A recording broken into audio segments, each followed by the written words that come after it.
Bienvenidos y bienvenidas al quinto episodio del videopodcast Diálogos del Ser, un proyecto del Centro de Pensamiento Ignaciano y Difusión de la Identidad de la Vicerrectoría de Identidad Universitaria, con el cual deseamos explorar diferentes conceptos vinculados con nuestra identidad institucional.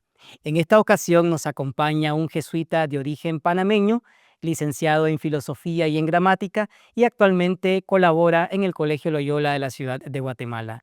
Su nombre es Carlos Herrera y nos complace darle la bienvenida a este quinto episodio. Carlos, bienvenido a Guatemala y a la Universidad Rafael Andívar. Muchas gracias, Julio. Muchas gracias por la invitación. Muchas gracias por el espacio. Estoy muy contento, ¿no? de en este proceso de adaptarme a la cultura guatemalteca me hayan invitado a la universidad, a este espacio tan bonito que tienen para hablar de la identidad universitaria de la Universidad Rafael Andívar. Muchas gracias a vos por acompañarnos, Carlos.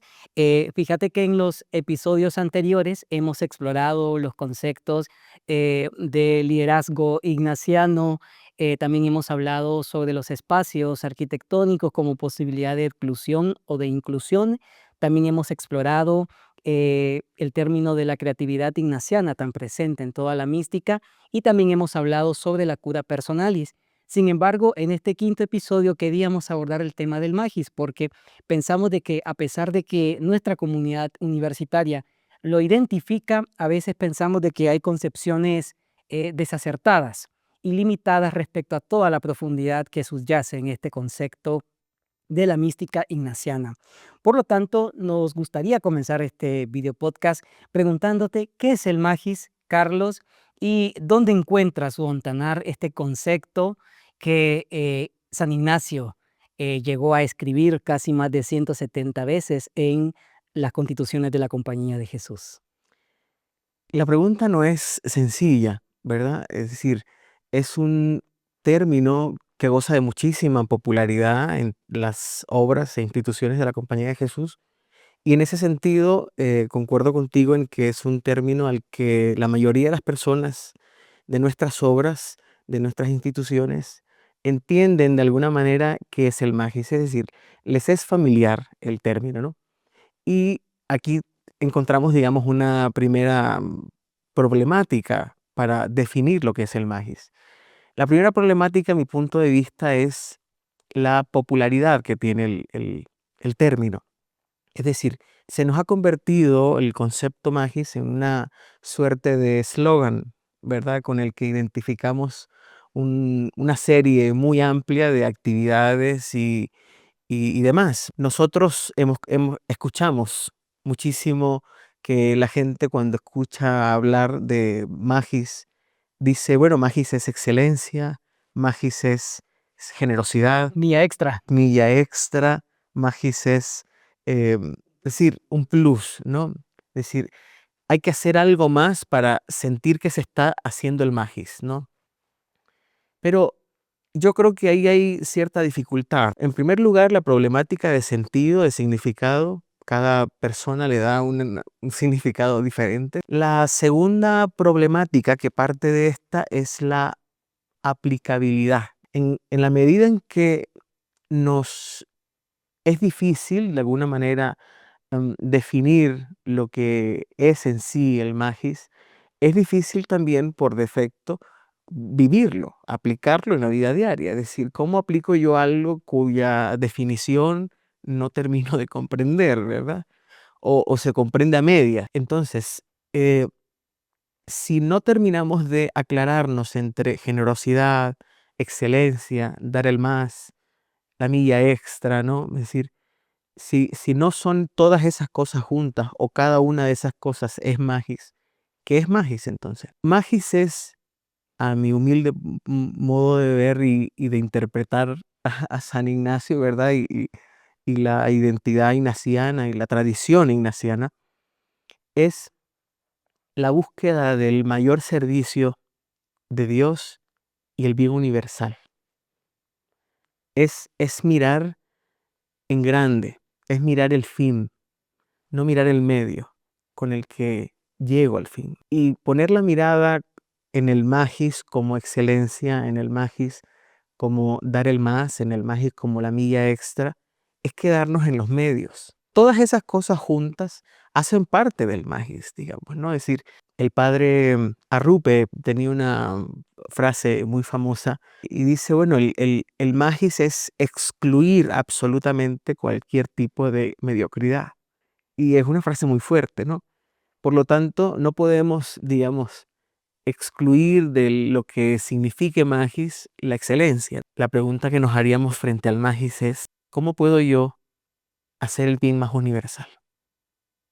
¿Cuál es el bien mayor frente a un abanico de posibilidades que tenemos siempre, ¿no? No es solo hacerlo excelente, sino que eso que hagamos sea el bien mayor, el bien más universal. Por ejemplo, San Ignacio se preguntaba de alguna manera si eso que hacían los jesuitas en los colegios de la Compañía de Jesús era el bien más universal. Y llegó a una conclusión hermosa. Decía, en la medida en que los jesuitas atiendan a la gente a través de la educación, estamos llegando a toda la sociedad. Y yo creo que en el marco de que estamos aquí en la Universidad Rafael Landívar, puede ser esta una luz importante para el Magis. ¿Cómo entendemos el Magis desde el punto de vista de la educación, digamos, ¿no? Y el impacto que el hecho de que estemos apostando por la educación en Guatemala a nivel superior sea una apuesta mayor por la transformación de la sociedad guatemalteca, ¿no? Carlos, este proceso de buscar el bien más universal o la voluntad de Dios personal e institucional, pareciera que fue un proceso que se realiza desde una mirada individual o sintiéndonos una isla solitaria.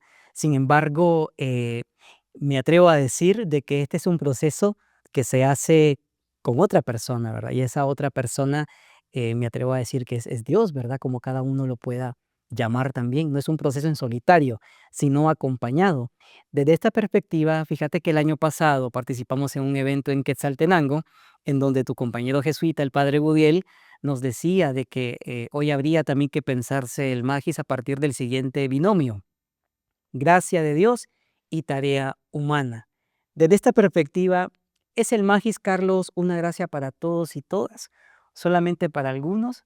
¿Y cómo podríamos nosotros ayudar a otros a hacerse conscientes de esta gracia que permanece en nosotros como una posibilidad para poder encaminarnos a ese bien más universal, no solamente personal, sino también institucional?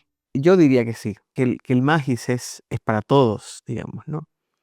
En el sentido de que la gracia de Dios no es exclusiva, digamos. La gracia de Dios es, es apertura en sí misma, está abierta a todos, ¿no? Pero hay una línea muy, muy delgada entre gracia de Dios y tarea humana. Y esa línea está atravesada por la apertura propia de la persona a la posibilidad de la gracia. Es decir, Dios está entre nosotros, en nosotros, con nosotros. Y está siempre poniendo en nosotros una semillita. Pero el problema de la siembra de la semilla muchas veces es la tierra. ¿Cuán preparada está la tierra para que esa semilla dé algún fruto? Entonces yo diría que sí, que el magis es una gracia para todos, pero que no todos, digamos, tenemos, por lo menos no en la misma medida o en el mismo grado, la apertura, digamos, a la aceptación de esa gracia. Y por lo tanto, si hemos convenido que el magis es la búsqueda del servicio divino y el bien más universal, implica que la persona se abra a una relación, digamos, entre la criatura y el creador. Entonces creería yo que hay que afinar, digamos, el corazón, el oído y tener la apertura para decir, Dios mío, bueno, ¿y por dónde va esto? En la medida en que descubrimos aquello para lo que fuimos creados y luego la manera concreta a través de la cual yo voy construyendo eso para lo que fui creado, ¿no? Y me voy relacionando con las cosas tanto cuanto me ayudan a alcanzar el fin por el que fui creado, ¿no? En esa medida, digamos, se va, digamos, construyendo el magis. Carlos, cuando uno lee la autobiografía de San Ignacio, se da cuenta de que realmente lo que San Ignacio le compartió al padre de la cámara en ese conversatorio que tuvo muchas noches y que también tuvo que discernir Ignacio si decidía compartir todo eso o no, nos damos cuenta de que es la autobiografía de alguien que vivió en una constante tensión, ¿no? Esta tensión por alcanzar ese bien más universal, ¿no? Que llamamos el magis. Y me gustaría que habláramos ahora de San Ignacio, del magis y el discernimiento. ¿Por qué cuando uno entra en esta dinámica del magis realmente es necesario integrar también el tema del discernimiento? Y si podrías compartirnos algún ejemplo también de la importancia, ¿verdad?, de integrar este dinamismo del discernimiento a la óptica del magis. El discernimiento es para San Ignacio el método a través del cual podemos estar de alguna manera con cierta certidumbre, digamos, de que estamos por el camino correcto, ¿no? No podemos sacar de la ecuación a Dios, ¿no? Y por lo tanto hay que incluir algunos elementos, digamos, ¿no? En primer lugar, la oración. En segundo lugar, la consulta en términos de conversación espiritual, digamos. Y por último también, por supuesto, el discernimiento tiene un componente racional importante, ¿no? Es un principio bastante absoluto el decir que el magis es eh, el servicio divino y más universal, pero luego eso hay que discernirlo, por supuesto. ¿Y por qué, digamos, hay que discernir? Porque el objetivo, digamos, de encontrar el magis es encontrar de qué manera podemos hacer no solo lo mejor, ¿no? Sino lo mejor para la mayor cantidad de gente, por ejemplo. Un criterio de discernimiento en términos de magis, ¿no? Podría ser, mucha gente piensa inmediatamente, infaliblemente, en la opción más difícil o la opción que requiere mayor sacrificio. Pero luego cuando uno hace un discernimiento detenido, la invitación de Dios se traduce no siempre en la opción más difícil y no siempre en la opción más complicada o más arriesgada y no siempre en la opción que implique mayor sacrificio o mayor esfuerzo. Lo que encontramos más bien es otra, como un descanso, ¿no? Es decir, encontramos que la opción incluso que podría ser el bien más universal es una opción que es más sencilla, mucho menos compleja, ¿no? Y que no se trata como de complicarlo, sino de hecho de trabajar, digamos, más inteligentemente. Tenemos dos opciones, ¿no? Tenemos que irnos por la más difícil porque eso es el más es, ¿no? Pero no es así, ¿no? Es decir, puede ser perfectamente la opción más fácil, ¿no? Siempre y cuando esa opción resulte en el bien mayor, ¿no? Carlos, a través de la Facultad de Teología, aquí en la Universidad Rafael Andívar, todos los estudiantes de primer ingreso reciben un curso que se llama Magis Landivariano, a través del cual les compartimos los elementos constitutivos de nuestra identidad institucional y aquello que nos hace llamarnos landivarianos. ¿Qué le puede aportar esta dinámica del magis, del discernimiento a los jóvenes de la generación Z, por ejemplo, los nativos digitales? El discernimiento frente al magis es una invitación hermosa y enorme a ir profundo, ¿no? A ir mar adentro. Y yo creo que la espiritualidad ignaciana en ese sentido tiene mucho que aportar a los jóvenes de hoy, ¿no? Es decir, a través de los ejercicios espirituales, a través incluso de momentos más pequeños como una pausa ignaciana, ¿no? Para muestra un botón, ¿verdad? En Instagram nosotros publicamos, ¿no? Lo que hacemos en el día a día, ¿no? Y vamos poniendo historias y posts de aquello que compone, digamos, nuestro día a día y lo mostramos. Luego habrá que ver si esa mostración es cabal, digamos, ¿no? En ellos se expresa la vida completa, ¿no? La vida entera. Tenemos el mundo digital que tenemos, por eso tenemos las prácticas consumistas que tenemos. Y luego esas dos cosas unidas hacen la bomba del individualismo. Cómo me centro en mí y dejo de observar mi alrededor y por supuesto dejo de observar el futuro, digamos, la profundidad en este momento al que has hecho tu referencia, ¿no? De la generación Z y la generación digital es importante. Cómo em, recibimos, digamos, una invitación importante a no sumergirnos de tal manera en lo efímero, en lo superficial, que quedemos atrapados ahí, ¿no? Que quedemos esclavizados por un mundo superficial que está en función del momento. Ese es el punto al que quiero llegar, ¿no?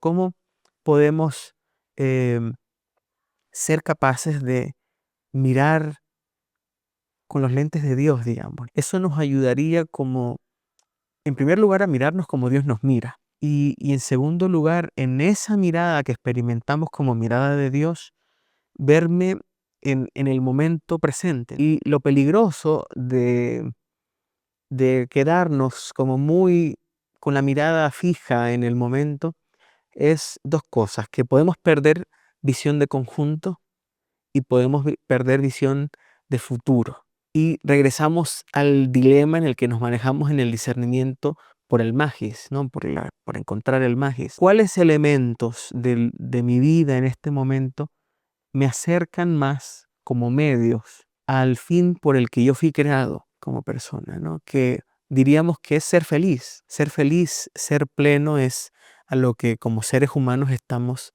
llamados a ser como cosa mayor, como cosa más grande. Y el ejemplo lo tenemos en Jesús. Jesús es la figura máxima de ser humano, digamos, ¿no?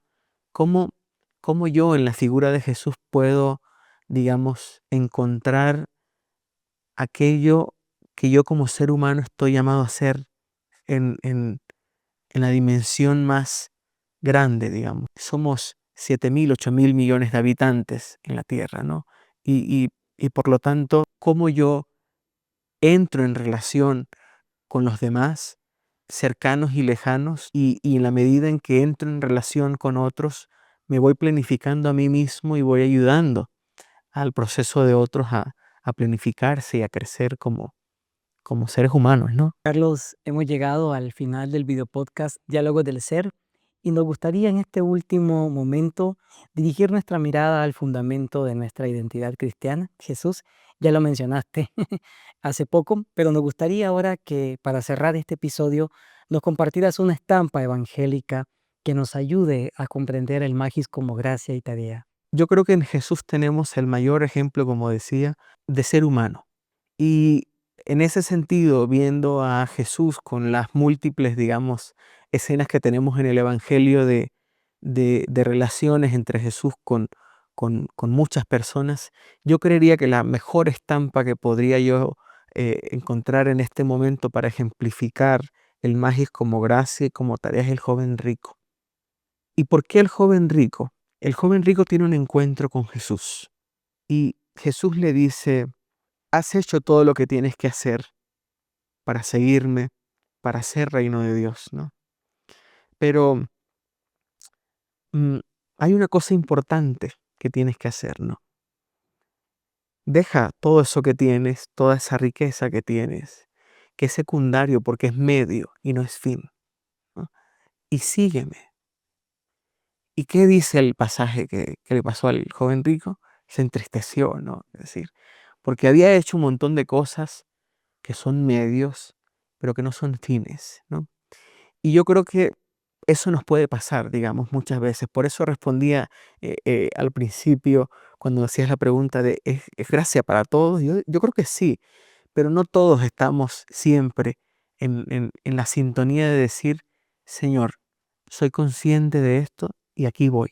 El joven rico es un ejemplo de cómo la gracia está y queda en la conciencia, ¿no?, de cada Claro, persona. es decir, y yo creo que todos podemos llegar a la conciencia de eso que es gracia, ¿no? De eso que se experimenta en mi vida íntima, personal, espiritual, como, como emoción, como invitación genuina de Dios. Pero, digamos, el salto de la conciencia a la acción concreta requiere algo de voluntad. Una vez soy consciente del camino que el Señor me está mostrando y luego de los medios concretos que me muestra para seguir ese camino, ¿no? Me dispongo a abrirme a esa posibilidad y a continuar. Gracias por habernos acompañado en el quinto episodio del video podcast Diálogos del Ser. Los invitamos a estar pendientes del último capítulo de esta primera temporada.